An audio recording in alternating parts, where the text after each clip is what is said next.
Olá, pessoal, tudo bem com vocês? Hoje nós estamos aqui para fazer as correções das nossas atividades. Nós começaremos lá pela página 118 do nosso livro 1 de Ciências. Lá na página 118, a número 1 vai perguntar: quando a água de uma panela de pressão está fervendo, como ficam suas partículas? De acordo com o que aprendemos sobre a mudança de estado da matéria causada pelo aumento da temperatura, marque. Você vai marcar a segunda opção dos quadradinhos, que é as partículas de água ficam agitadas e se afastam. Isso porque, pessoal, nós vamos comparar a panela de pressão ao nosso planeta, a força que é exercida do núcleo para o manto, provocando assim alguns fenômenos, aqueles que a gente estudou, terremotos, tsunamis, vulcões e erosões. A número 2 vai perguntar assim: após realizar a comparação do manto com a água da panela de pressão, o que podemos concluir sobre as forças que os mantêm em movimento? Pessoal, nós podemos dizer que o material do manto terrestre está em alta temperatura, assim como acontece com a água da panela de pressão. Fazendo essa comparação, nós vamos entender que essa força do manto que é bem quente, que é uma temperatura muito elevada, faz força sobre a próxima camada da Terra, que é a superfície, e aí provoca todos aqueles fenômenos que a gente já conhece, aqueles eventos naturais no nosso ambiente, ok? Bom, pessoal, lá na página 119 e 120, nós temos 3 questões ainda falando desses fenômenos. Na número 1, pergunta assim: o que aconteceria se a panela de pressão não tivesse o pino para liberar um pouco da pressão? Pesquise com um adulto e responda abaixo. O que aconteceria, gente? A panela iria virar como se fosse um balão que a gente vai enchendo, enchendo, enchendo. Se ele chega num certo volume, o que acontece com ele? Ele vai estourar. Então, a panela de pressão explodiria. Na número 2, a sugestão de resposta é pelo livro, mas se você colocar alguma coisa semelhante com a mesma resposta, que tem esse mesmo sentido, pode deixar a sua. Pergunta assim, ó: qual é a função das aberturas na crosta terrestre? A função é a mesma da válvula da panela de pressão. Como o material está incandescente, ou seja, quente demais dentro da Terra, ela libera um vapor e por isso se movimenta. Se não existisse esses locais, poderia ocorrer uma ruptura ou uma explosão enorme. Entenderam? As mudanças, a número 3 vai falar sobre as mudanças provocadas na paisagem. Ela está lá na página 120. Vem acompanhada de um texto que você fez a leitura e depois respondeu. É uma notícia. E fala o seguinte: as mudanças na paisagem provocadas pelos vulcões são muito comuns atualmente. Aí você vai ler a notícia abaixo e responder. Letra A. Qual foi a mudança ocorrida na paisagem do Mar Vermelho? O surgimento de uma nova ilha, não é verdade? E na letra B, tem até uma letrinha A aí no meu slide a mais, mas desconsiderem. Como essa mudança ocorreu? Como que ocorreu, pessoal? Um vulcão submerso entrou em erupção e liberou a lava, que se resfriou ao entrar em contato com a água, ok? Formando uma nova ilha. Por quê? Porque aí ela passou, lembra aí, relembrando lá da nossa aula, ela passou da condição de líquida para sólida, ok? Na página 121, falando do tema, os terremotos, maremotos e tsunamis, nós vamos observar essa ilustração abaixo. E aí ela faz a seguinte pergunta, aí está mostrando como se fosse uma superfície terrestre e algumas rupturas, né? E aí ela fala assim, como são chamadas as placas de rochas que estão flutuando sobre o manto? Gente, são as placas tectônicas. Lembra lá no vídeo passado que a tia mostrou como que eram as placas tectônicas? E nós também já falamos desse assunto. Número 2. O que pode acontecer durante a movimentação para que ocorra um terremoto? As placas podem se chocar e causar tremores. Se você colocou alguma resposta semelhante, falando que elas podem bater uma na outra, ou que elas podem encostar, fazendo a vibração do terreno, da superfície, também está certo. Número 3. Que tipo de transformação você acha que um terremoto pode causar? Essa resposta ela é pessoal, mas se você pensar o que pode ocorrer na superfície terrestre, quando ocorre um fenômeno, um terremoto, ele causa muitos transtornos. Pode derrubar casas, pode provocar rachaduras, pode derrubar árvores. Então, aí fica a seu critério, a sua vontade. Você responde como você achar que fica melhor, tá bom?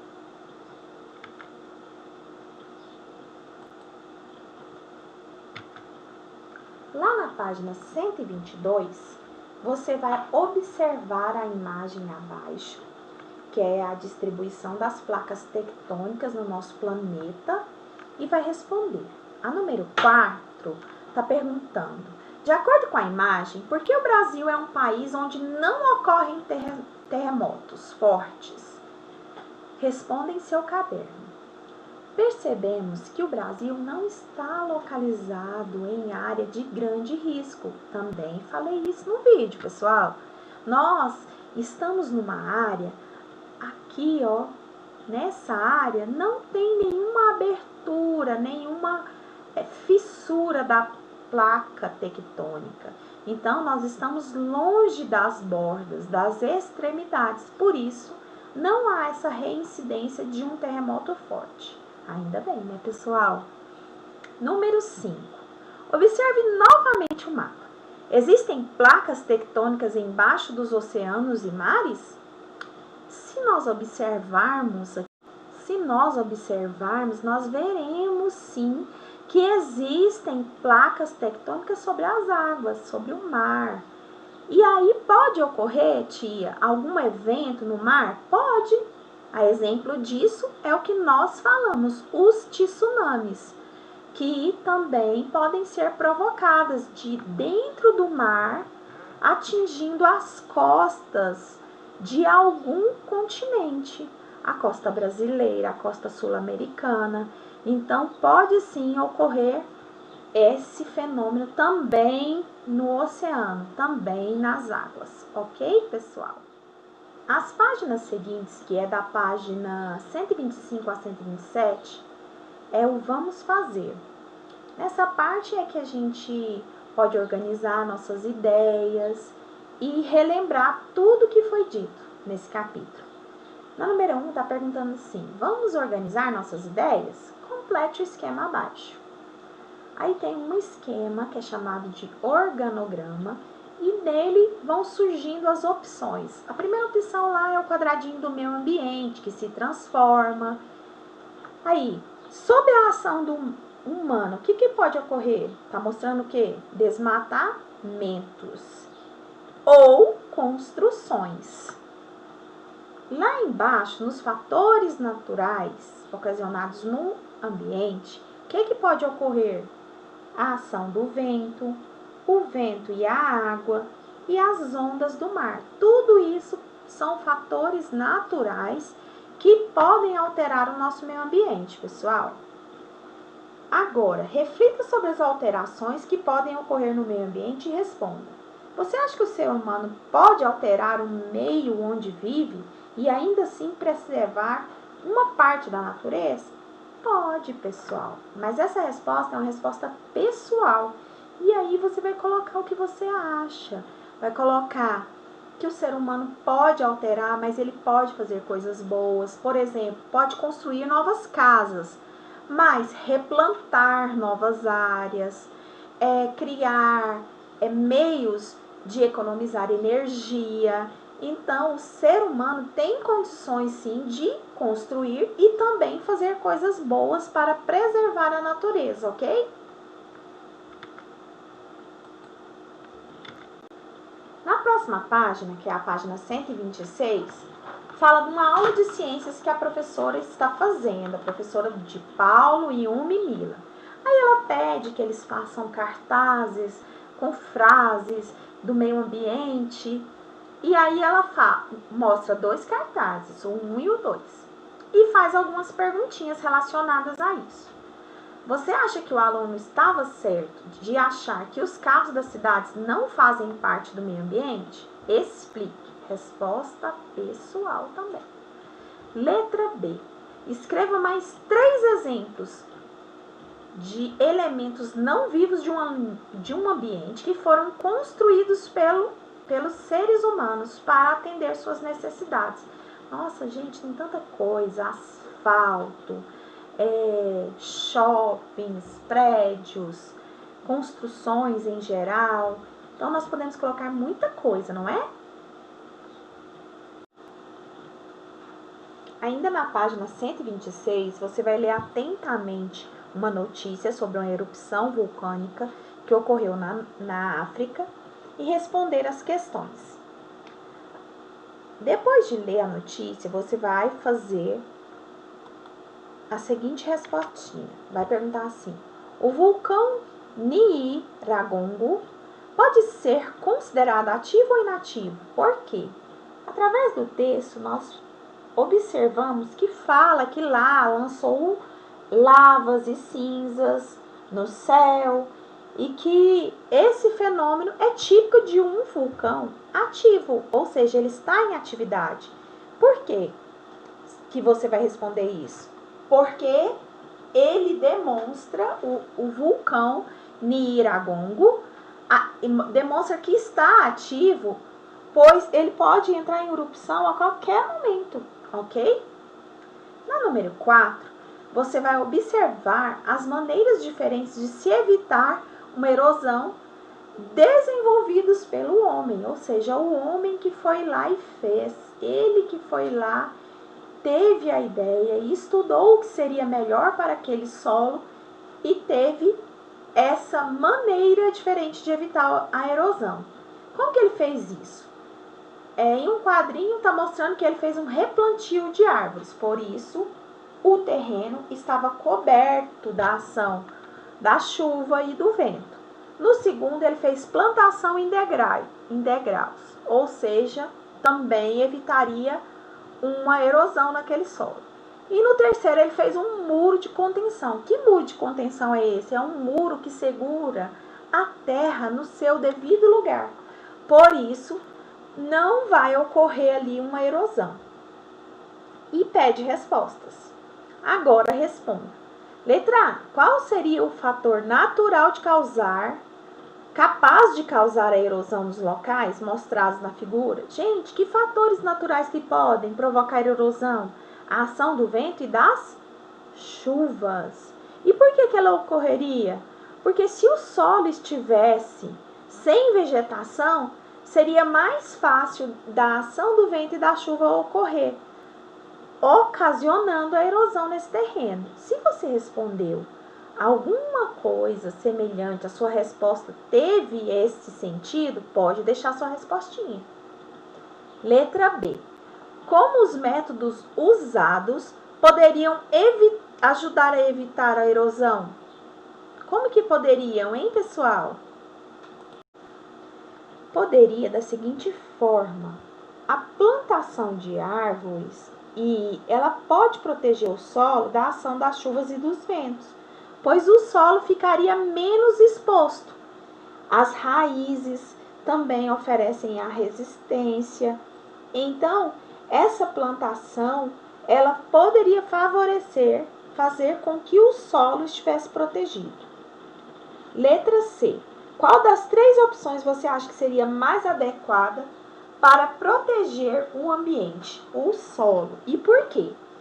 Essa é uma resposta pessoal. Você vai analisar aí as 3 opções dadas e vai pensar qual seria melhor. Olha, talvez seria melhor a da plantação de árvores em um morro. Aí você vai falar por quê? Porque ajudaria o solo, evitaria que o solo recebesse vento, chuva, ocasionando erosões e desmoronamentos. Ok? Você vai fazer uma análise das 3 opções e ver qual que é mais favorável para que não ocorra nenhum tipo de degradação desse meio ambiente. Ok? Na página 128, nós iniciamos um novo capítulo, falando ainda sobre meio ambiente e sobre os ciclos que ocorrem na natureza. Que ciclos são esses? São todos aqueles que desenvolvem os fenômenos que fazem parte do nosso ambiente. Aí lá na página 128, pede para você fazer um desenho de tudo que é vivo e não vivo está ao seu redor. Então aí você vai fazer o seu desenho aí nesse espaço. Lá na página 130 e 131, você lerá o texto, que é Ciência e Tecnologia, e fala sobre construir moléculas. Conta a história de uma criança chamada Clara Lazen, estudante de uma escola lá no Kansas, dos Estados Unidos. E pergunta o seguinte: que conhecimentos foram necessários para que Clara pudesse realizar sua experiência com sucesso? Pessoal, foi preciso que ela se informasse sobre o assunto, que ela estudasse, que ela pesquisasse. Então, ela sabia como os átomos poderiam se combinar para formar moléculas, ok? Na página 131, você leu o texto que fala sobre os átomos e moléculas que se combinam e responde a primeira perguntinha observando essa figura do pássaro bebendo água. E fala o seguinte: observe a imagem e explique como a água, que é um elemento não vivo, passa do ambiente que é não vivo para os seres vivos. Como que ela passa? Ela passa através do que? O pássaro, ele está bebendo a água. Então, ele é um ser vivo e ele está bebendo a água. A água é necessária para a sobrevivência dele. Então, ela passa de ser não vivo para um ser vivo. Número 2. Cite abaixo outro exemplo de um elemento não vivo que é importante para os seres vivos. Lá em cima falou da água, né? Então, o que pode ser? O vento, o ar que nós respiramos, o calor do sol. Tudo isso é necessário para a nossa sobrevivência. Entenderam, pessoal? Então, esses elementos não vivos fazem parte da nossa sobrevivência, ok? Então, nas páginas seguintes, 132 e 133, nós vamos ver o ciclo da matéria nos ambientes. E assim como foi falado no nosso vídeo, nós vamos compreender observando cada quadrinho. Com a ajuda do seu professor e da explicação acima, descreva o caminho dos nutrientes do trigo, desde sua chegada na planta do trigo até a entrada no organismo das pessoas. Pessoal, é bem simples. Por quê? Porque o trigo ele é retirado do campo, de onde ele foi plantado, depois ele passa por um processamento, por uma transformação e vira farinha.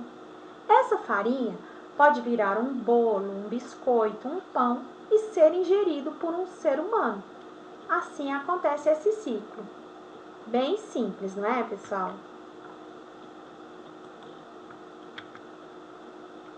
Nas páginas 133 também mostra um ciclo. e fala o seguinte: o que você acha que poderia acontecer com o ciclo da matéria se não existissem os decompositores? O que são os decompositores? Eles são aqueles que fazem o papel de, vamos dizer assim, absorver, transformar, mudar aquilo que é colocado no nosso meio ambiente. Os decompositores garantem que que a matéria principal, ela seja renovada e reciclada no ambiente. Eles desenvolvem no solo uma transformação das moléculas que compunham antes os seres vivos em outros nutrientes. Então, a planta utiliza da energia do sol para produzir seu alimento, né? E da água também. Dessa forma, os decompositores são aqueles que garantem que toda a matéria seja reciclada, seja renovada, ok, pessoal? Espero que vocês tenham compreendido a nossa correção e é através dessa correção que nós vamos compreender melhor a matéria. É sempre assim, estudando, lendo, pesquisando, tá? Vamos depois continuar com a nossa aula. Um beijinho, pessoal. Tchau, tchau.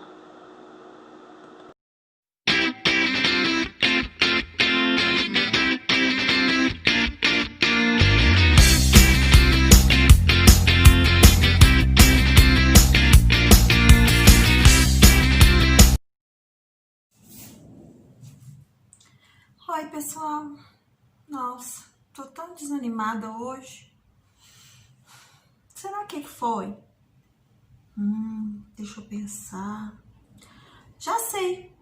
Foi porque eu não me alimentei direito. E você sabia que nós, seres humanos e os animais, precisamos nos alimentar direito para poder ter energia? Então, para começar a nossa aula, acho que eu vou comer uma maçã. Depois que eu comer a maçã, eu volto e a gente continua. Hoje, a gente vai falar sobre produção de energia dos seres humanos e dos animais e também das plantas. Volto já, hein?